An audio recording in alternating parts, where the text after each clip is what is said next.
Hello everyone ကျွန်တော်ကတော့ Korean ပညာရှင် Mr. Oliver ဖြစ်ပါတယ် So Korean ဆိုတာဘာလဲ Korean ဆိုတာကတော့ကွန်ပျူတာတွေကိုတစ်စိပြီးတစ်စိရေးပြီးတော့ခိုင်းစေတာဖြစ်ပါတယ်လောက်ဆောင်စေဖို့အဆင့်စစ်ညွှန်ကြားချက်တွေကုတ်ရေးခြင်းကကျွန်ုပ်တို့ကိုကွန်ပျူတာ software game များ website များကိုဖန်တီးစေနိုင်တာဖြစ်ပါတယ် So ယနေ့ခေတ် AI နည်းပညာခေတ်မှာလူတိုင်းအတွက်မဖြစ်တဲ့အရာလည်းဖြစ်ပါတယ် So လူတိုင်းရတဲ့နဲ့ကိုယ်ရေးပညာရဲ့ဖြစ်ပါတယ် So စေရုပ်ဒီပေါ်ပေါက်လာတဲ့အခါမှာကျွန်တော်တို့စေရုပ်ကိုခိုင်းစေတဲ့နည်းလမ်းတွေတည်ထားဖို့လိုအပ်ပါတယ် So ဒါကြောင့်ကိုရင်းကိုတက်မြောက်မှသာလေနာဂတ်မှာလုပ်ငန်းကိုင်မရှားပါမှာဖြစ်ပါကိုရင်းမတက်ရင်အနာဂတ်မှာအလုပ်ရဖို့အရန်ခက်ခဲလာမှာဖြစ်ပါတယ်ဒါကြောင့်ကိုရင်းပညာရဲ့ကိုလေ့လာကြည့်ရကိုရင်းကိုလည်း online နေပြီးတော့တက်ရောက်နိုင်ပါတယ်ထုံမြမကဘူးကိုရိုင်းကိုကြောင့်လေ့လာခြင်းနဲ့ဆိုရင်ကျွန်တော်တို့တောင်ကြီးအေးတာရမှာလည်းတင်ကြပြပါတယ်တင်နန်းတက်ရောက်လို့ပါက comment မှာလည်းဆက်သွယ်နိုင်ပါတယ် Okay come on let's go Okay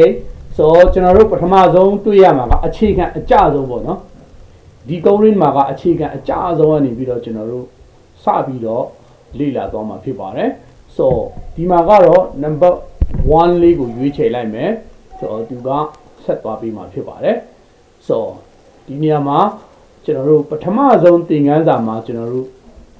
ဒီနေရာမှာ click ဆိုရရလေးပေါ့နော်ကွန်ပျူတာနဲ့ဆိုရင် mouse ကလေးကို click ဆိုတာလေးကိုနှိပ်ရမှာဖြစ်ပါတယ် so ဒီမှာ okay လေးပြီးလိုက်မယ်ဟုတ်ပြီဒီနေရာမှာပြတာကပန်းသီးလေးကိုပြတာဖြစ်ပါတယ်အဲ့ဒီပန်းသီးလေးက mouse လေးကိုပေါ့နော် click ဆိုပြီးတော့နှိပ်လိုက်အောင်မယ် so အဲ့ဒါလေးကို mouse လေးကို click လေးနှိပ်ရမှာဖြစ်ပါတယ် so oh yes good ဒီမှာကဟုတ်ပြီမှန်သွားပြီဆိုတော့ကျွန်တော်တို့ဆက်သွားမယ်နောက်ထပ် lesson 2 number 2ကိုသွားမှာဖြစ်ပါတယ်ဒီနေရာမှာလည်း okay ဆိုတာကိုပေးရမှာဖြစ်ပါတယ် okay ပေးလိုက်ပြီးတော့ဆက်သွားမယ်ဒီနေရာမှာကျတော့ mouse လေးကို click လေးဆွဲပြီးတော့ဖိဆွဲလာရမှာပေါ့နော် click လေးကိုနှိပ်ပြီးတော့မလွတ်ဘူးဆွဲလာမှာဖြစ်ပါတယ်ဒီနေရာမှာသူ့ရဲ့ပုံလေးကိုဒီမှာလာဆက်ပေးရမှာဖြစ်တယ်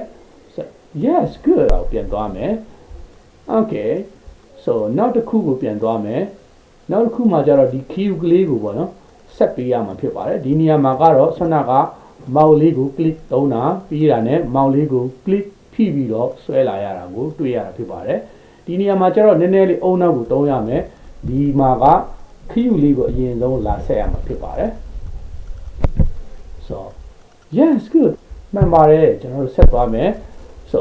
ဒီဟာက lesson level အမြင့်ကြီးရှိတာဖြစ်ပါတယ်အခြေခံအကျဆုံးသင်ခန်းစာလေးဖြစ်ပါတယ်ဒီအခြေခံအကျဆုံးလေးကနေပြီးတော့သွားမှသာလေ lesson ကိုကျော်သွားမယ်ဆိုရင်သင်က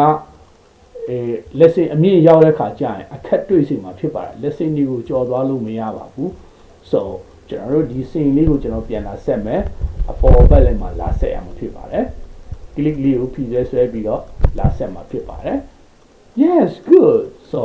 နားလည်မယ်တင်နဲ့ lesson တွေအမြင့်ကြီးရှိပါတယ် level အမြင့်ဆုံးထိရှိပါတယ်ဒါကိုနားလည်မယ်ထင်ပါတယ်ဒီနေ့ကဒီလောက်ပါပဲ everybody bye bye